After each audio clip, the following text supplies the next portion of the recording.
Yo, what up? Matinee prices. Matinee prices. Back at you. Camera's wonky. With Cameron getting up again.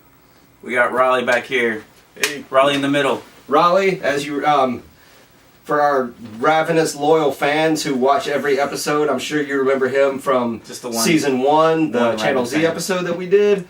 He's back, and we're in a new location. This is Rollie's pad, and his lair. And appropriate that he is our co-host for this episode, because this week we are talking about zombies, zombie cinema, and we're all three big fans of the zombie genre. I'm a medium-sized fan. You're a fan enough to buy a Walking Dead shirt. Okay. So that counts. Okay. Well, I'm a fan of Michonne. And I got my Walking Dead. Yeah. Medium big. Heads in the Jars shirt. Yeah. So, but zombies, so here we go. The zombie film started in the 1930s, but all the zombie films from that era were, they all had like a voodoo ritual element to it. Some voodoo priest or priestess would raise the dead, and nothing really like the zombie movies that we know, but they started in the 30s with White Zombie. That would make a great band name. Starring Bela Lugosi from 1932, continuing with Revolt of the Zombies in 36, I Walked with the Zombie, 43.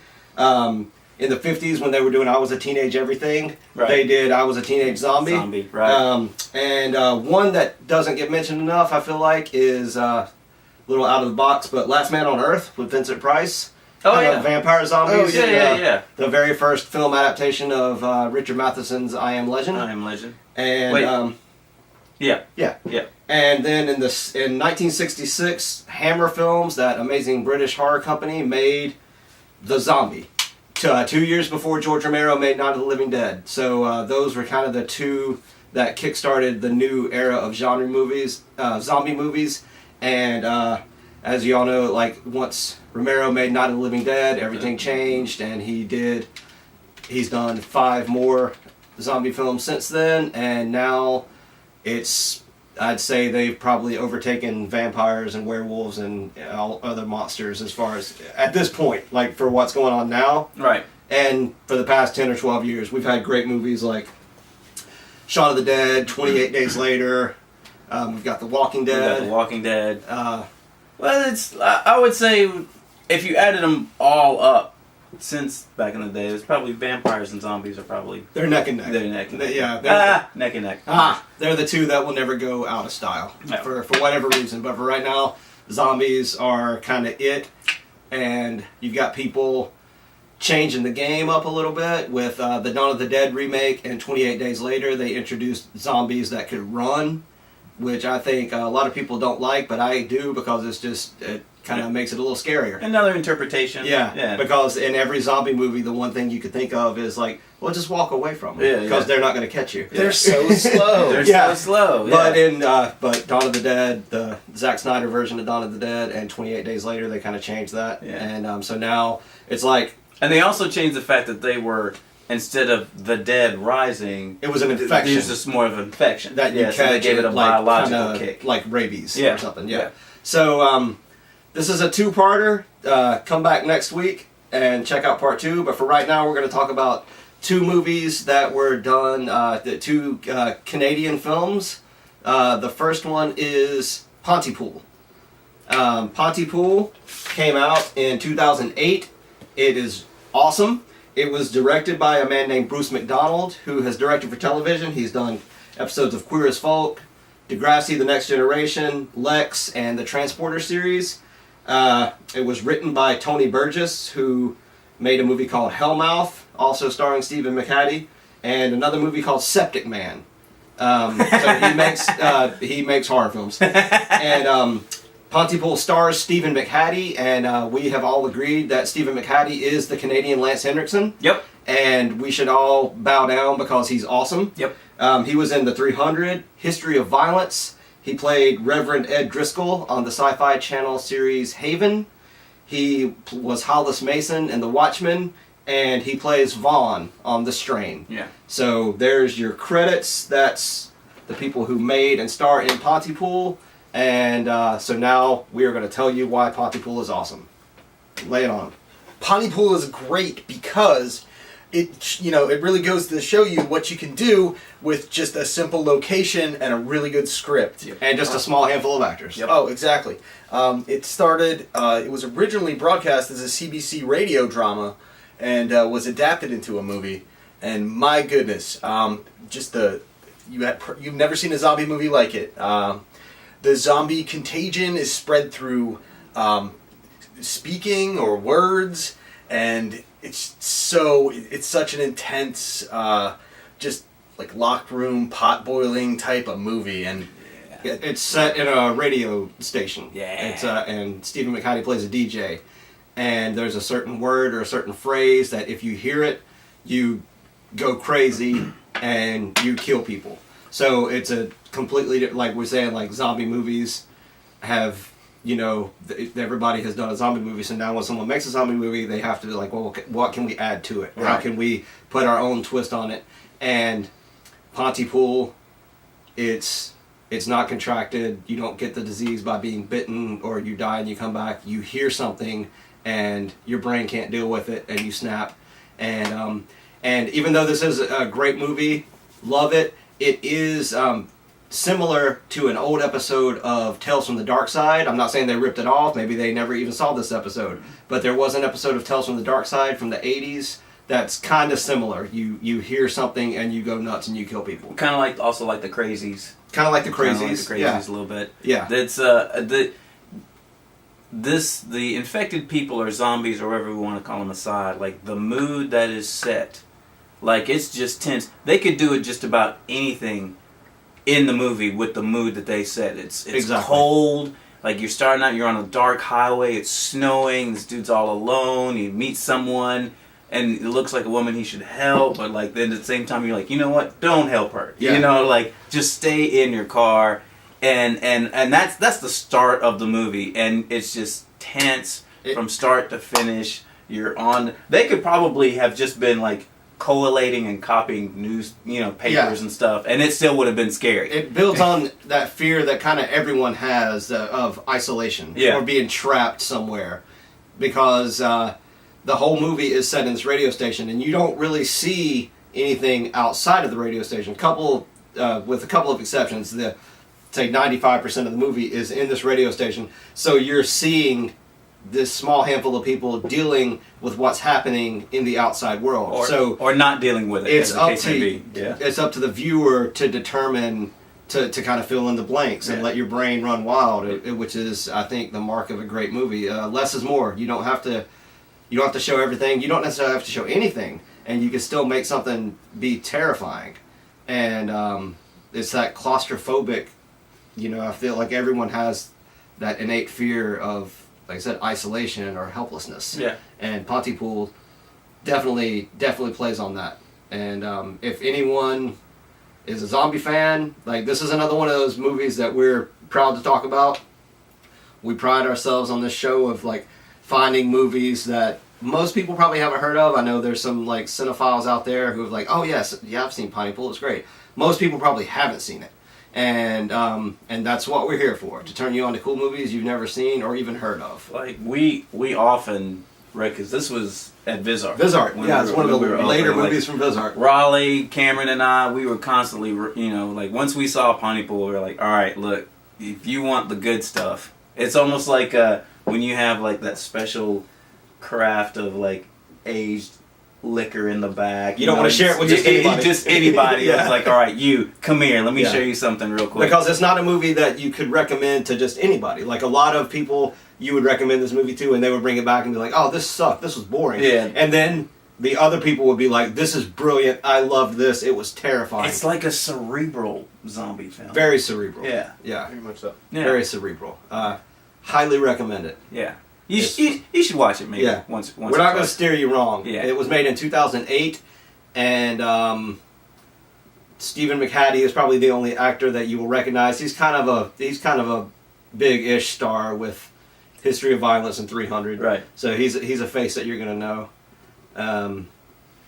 Can't say enough good things about Pontypool. But we will. We'll say that and then move on. Yeah, and, it's fantastic. So check Pontypool out. It's a good one. Yeah, yeah. Find it.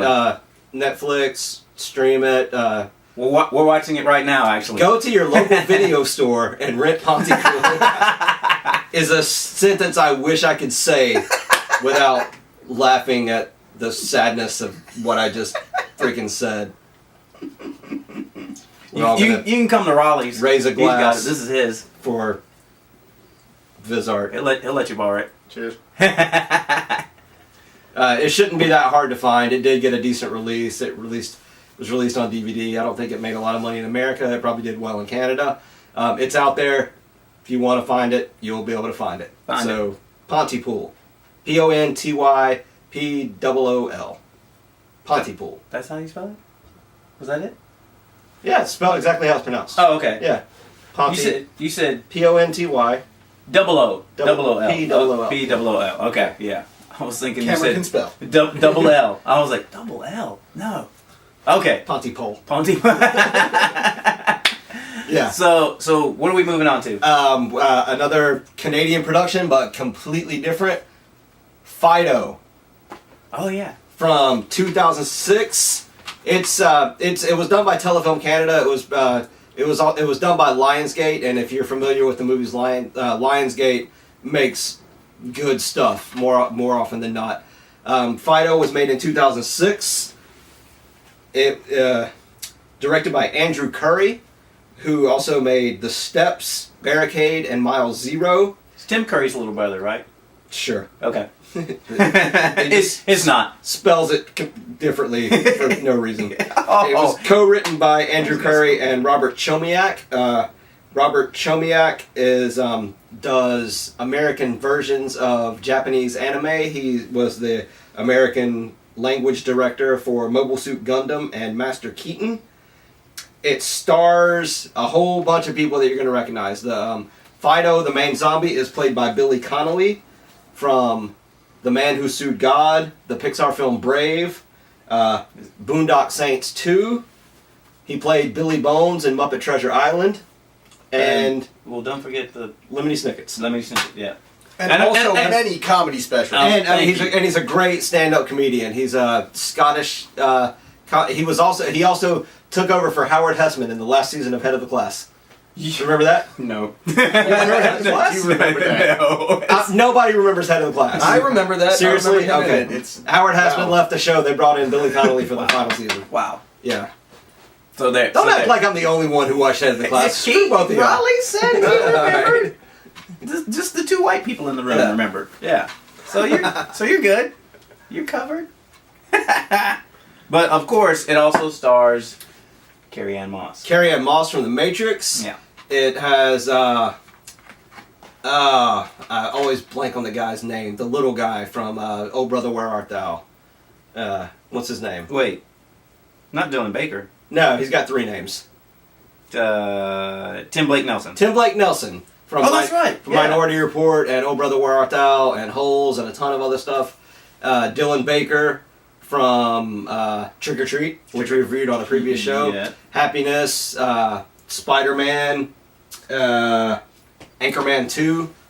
He is a great actor, and this movie is like littered with great actors. That's the principal cast, but everybody else is really good too. Fido is set in an alternate version of Earth in the 1950s. If you're familiar with the film, the big sweeping melodramas that Douglas Sirk made in the 1950s, then What about Pleasantville? Pleasantville, yeah. They might be more familiar with It kind that. of reminds you of that. Yeah, the way once Pleasantville gets colorized at the end, everything. Once there are black people in Exactly. Pleasantville, that's not how it it's hyper colorful. Like all the reds are bright red, all the blues. It's a very colorful film. It's beautifully shot, It is beautiful. and it's hilarious. Basically, in this version of Earth, there was a zombie uprising, and instead of wiping out the zombies, there was a company called, was it just Zomcorp? It was Encore. Yeah, Zomcorp is this the leading technological empire in this version of Earth, and they've created these collars that zombies can wear, and it keeps them docile and subservient. And people buy and own zombies as a status symbol. They water their lawn, they walk their dogs, like basically as pets or slaves, or however they want to kind of treat them. Yeah. And Fido comes into this family's life because the woman, Dylan Baker's wife, has it's very much a keeping up with the Joneses kind of thing, where it's like all the other neighbors have zombies. We're the only family on the block that doesn't have a zombie, and it's like a status symbol. So they get a zombie. Their son names it Fido, and it's basically plays out a lot like Lassie. I mean, the kid's name is even Timmy. That's right. It's not an accident. Yeah. But it's talk about how awesome Fido is. I gave everybody a little backstory there. Fido's great. It's kind of like if Bub from Day of the Dead got his own kind of comedic film. Oh yeah. It's really kind of it kind of plays out like that. Billy Connolly is a really charming zombie. He is. Yeah.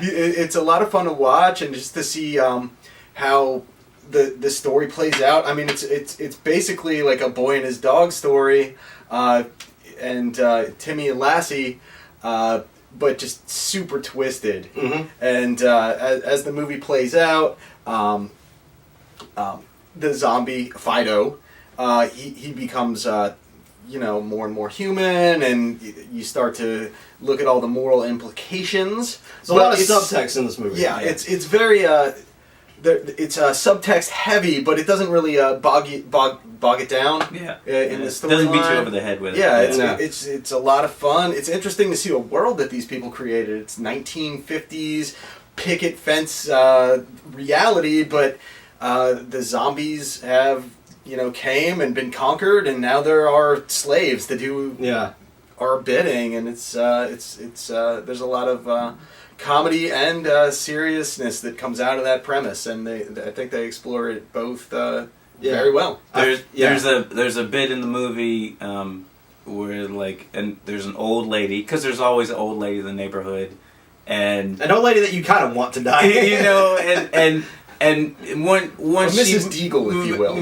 Once she may or may not, dies, because I don't want to give away too much of a plot. It's the sort of movie where like, oh no, Fido, I've killed Mrs. Deagle. You've killed Mrs. Deagle. Not again. I can't. Don't tell anyone, or else I'll get in trouble. Yeah. Sort of like you just killed a lady. There's gonna be trouble. But that's the sort of like world that we're talking about. This universe that would, like that sort of dark humor. I'm like, you're worried about getting grounded for killing an old lady. Yeah. And of course, who potentially would come back as a zombie. Yeah. And they did a really good job of capturing that kind of 1950s repression. Like women don't really have a voice. All the men smoke pipes. Yep. Everybody, you walk in the door, you pour yourself a glass of scotch. All the women, very Norman Rockwell. All the women have like full makeup and their hair done with the silk stockings, and they wear high heels and dresses everywhere they go. Mm-hmm. It's very, June Cleaver. All the wives are basically June Cleaver, and the husbands go out and work, and the wife stays home and makes dinner, and the kid plays catch with his pet zombie. Right. It's so it's very much a melding of kind of it. I feel like it kind of picks up the way Shaun of the Dead ended. Kind of touched on that, where they had turned the zombies, like they had them on a game show competing, and they had them on like leashes, and then at the end you find out that was it Ed, his best friend, he's kept Ed alive, and they're still playing, like he can kind of play Nintendo still.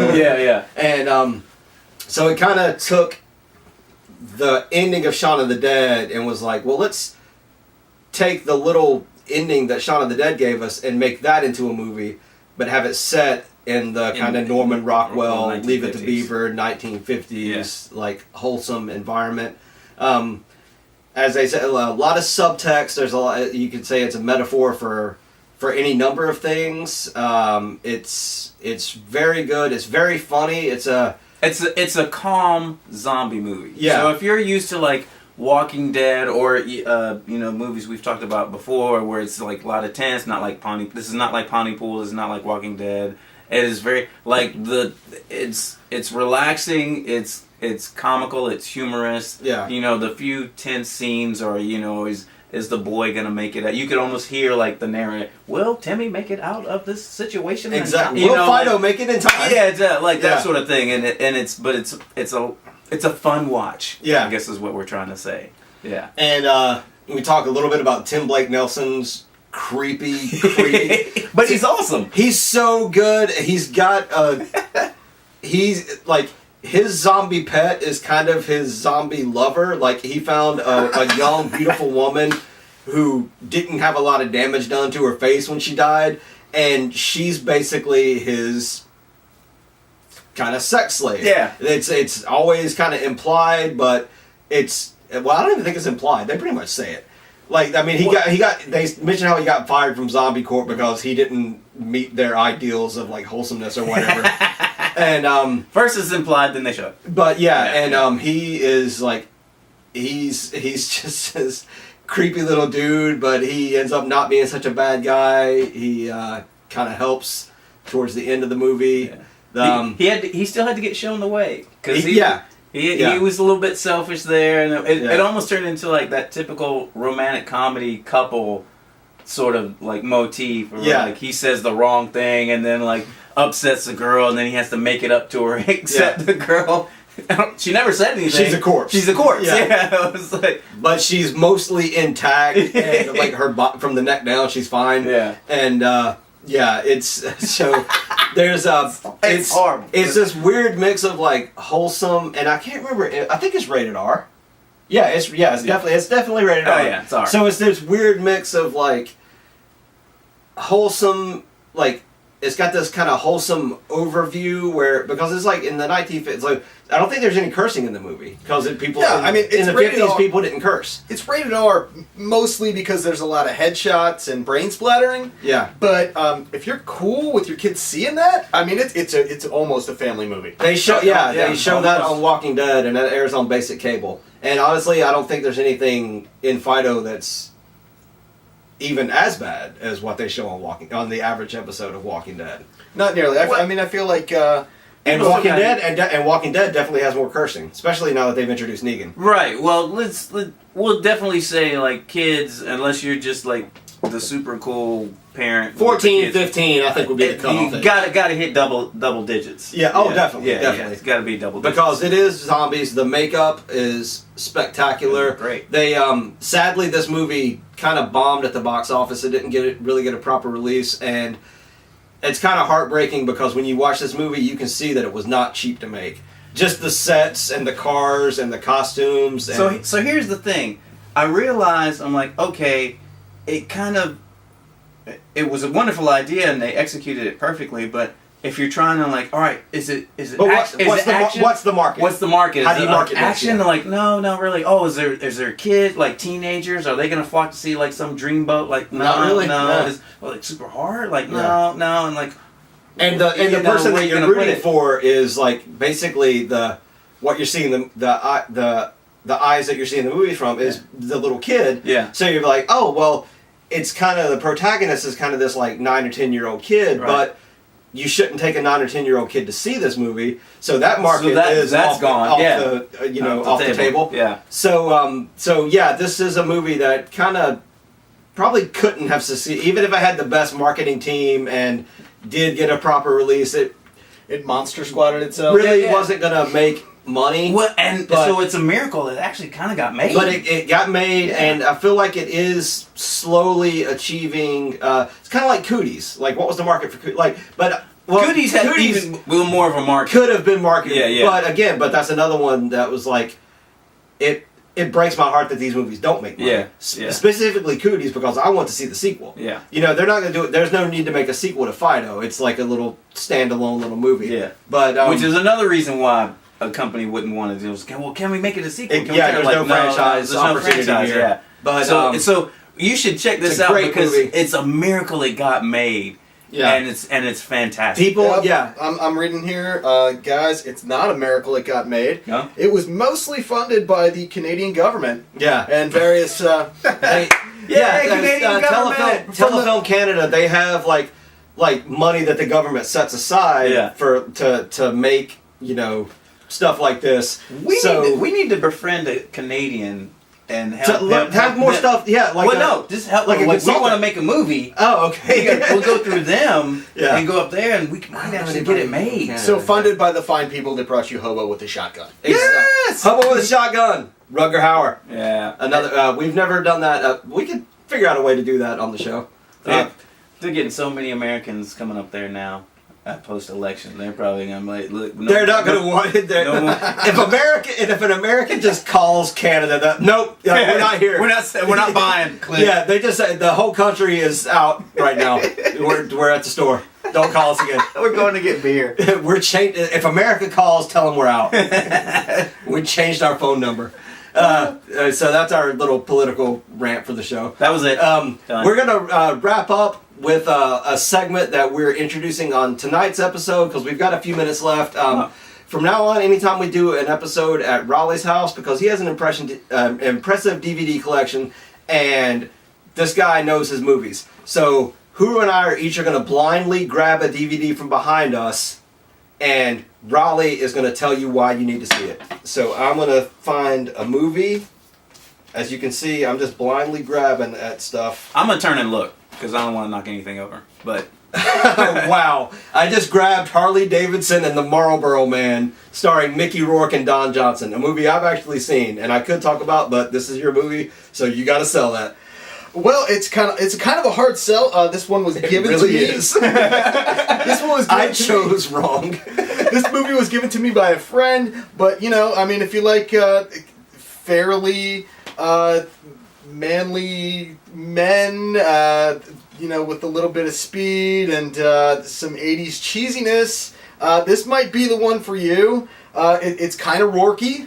It's very Rourke-y. And I honestly cannot stand by this film. all right. Mickey Rourke plays Mickey Rourke. Don Johnson plays Don Johnson. When you it's say set in the distant future of 1997, and it's some shenanigans. It was directed by Simon Windsor. okay, hang on. When you say Rourke, what do you mean? But just tell the people what you mean by Rourke. Mickey freaking Rourke. Yeah, I That's mean, just- it's filled with Mickey Rourke. it's just sleazy in a sleazy way. And when I said 80s goodness, it was made in 91, but To add to the mix, it also has Tom Sizemore. Oh, of So course. we don't really need to say anything more about Harley Davidson and the Marlboro Man, but I watched you this can movie edit this part of it in out. college. Yeah, we can. I watched this movie when I was in college on a double bill with Universal Soldier, and It's injected with Rourke. it made Universal Soldier look like Citizen Kane.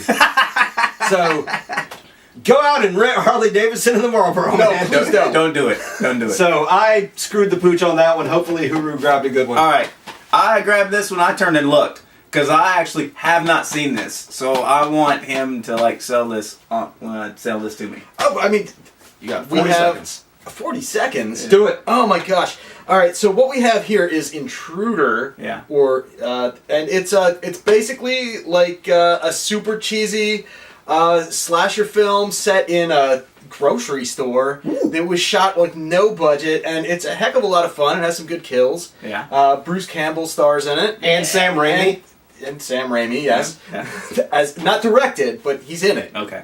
Yeah, I mean, it's a fun slasher film if you're looking for that kind of thing. And I am. So, And it was sold. And this movie was made. What year was this made? I'm guessing the late '80s by how young Bruce Campbell looks. I'm not exactly sure of the year of this film, but it was definitely 80s-ish. Yeah, and this would have been an early work of Mr. Lawrence Bender, the man who produced Reservoir Dogs, Pulp Fiction, Strange Days, and From Dusk Till Dawn.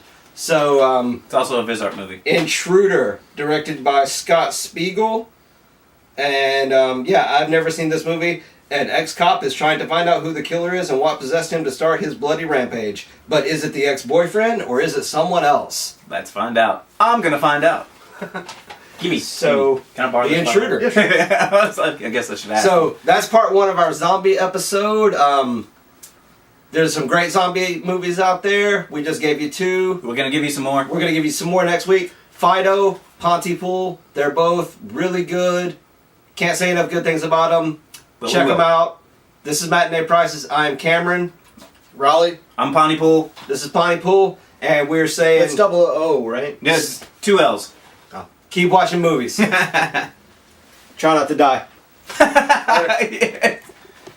Yeah, I'll see you. It's the Baxter Show. It's the Baxter Show.